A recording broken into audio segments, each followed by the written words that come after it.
আসসালামু আলাইকুম।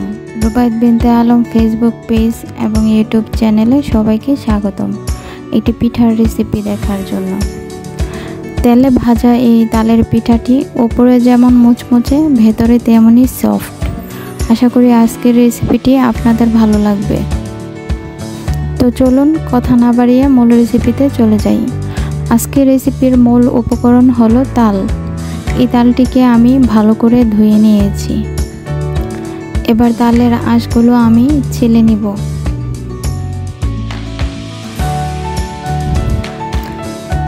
তালের ভেতরের কালারটা দেখতে যেমন সুন্দর, খেতেও তেমন মিষ্টি। এবার তালের বীজগুলি আমি আলাদা করে নিব।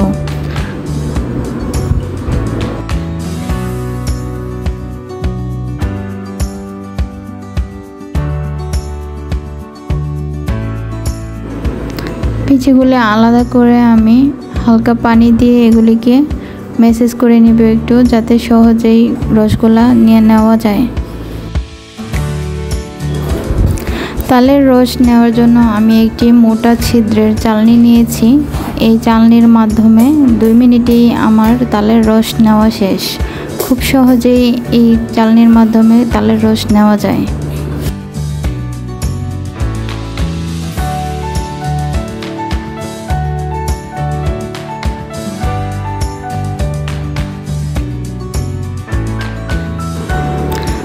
তো দেখতেই পাচ্ছেন আমি খুব ঘনভাবে রসটা নিয়েছি এবং রসটার মধ্যে কোনো প্রকার কোনো আঁশ ছিল না, একদম মলিন ছিল।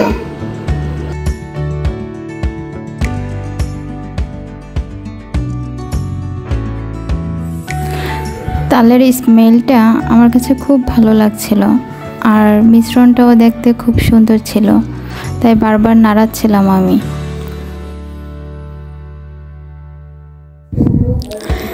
তালের বড়ার জন্য এখানে আমি মেজারমেন্ট কাপের 1.5 কাপ তালের রস নিয়েছি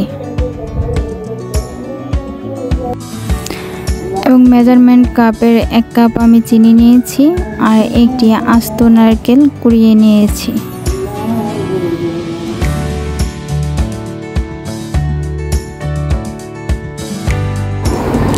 তালের রসে এবার আমি চিনিগুলো দিয়ে দিব এবং ভালোভাবে মিশাবো, যাতে চিনির দানাগুলি মিশে যায় একদম।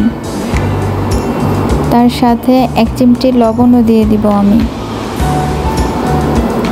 পিঠার জন্য আমি মেজারমেন্ট কাপের 2 কাপ ময়দা এবং 1/2 কাপ সুজি একসাথে মিশিয়ে নিয়েছিলাম, যেটা এখন আমি আস্তে আস্তে মিশ্রণের মধ্যে মিশিয়ে দিব।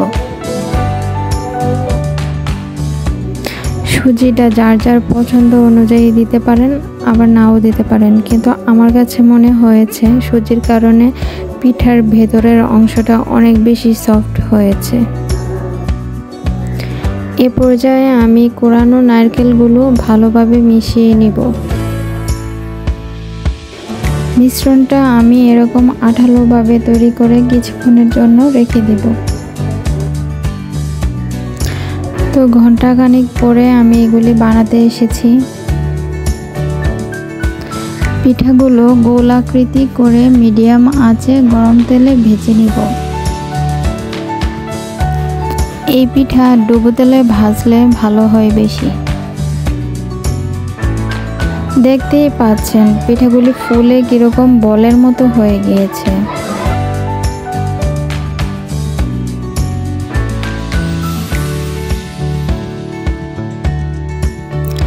পিঠাগুলো ভাজা হয়ে গেছে এবং সুন্দর একটা কালার ধারণ করেছে। এ পর্যায়ে চলে আসলে পিঠাগুলি আমি নামিয়ে নিব।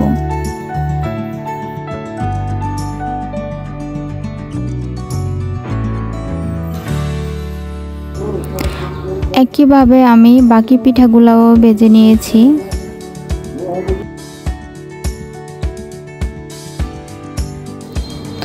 ভিউয়ার্স, আমার আজকের রেসিপিটি যদি আপনাদের কাছে ভালো লেগে থাকে তাহলে প্লিজ লাইক, কমেন্ট, শেয়ার করে দেবেন। Thank you everyone.